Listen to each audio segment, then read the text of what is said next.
আজকে সোনার বার্থডে, তাই রাত্রি 12টার পর কেক কাটা হলো। বাবা তো মেয়েকে ছাড়া কেক কাটবে না, তাই মেয়েকে নিয়ে বসে পড়েছে। দেখো তোমরা সবাই।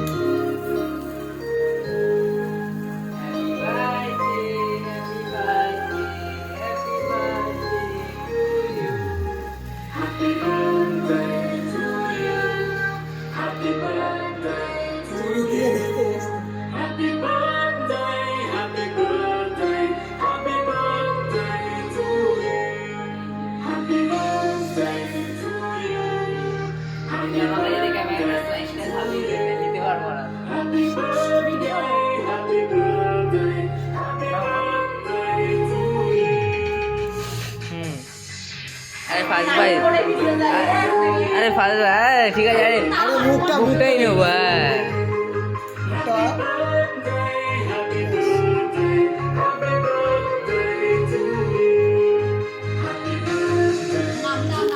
Happy birthday to you all.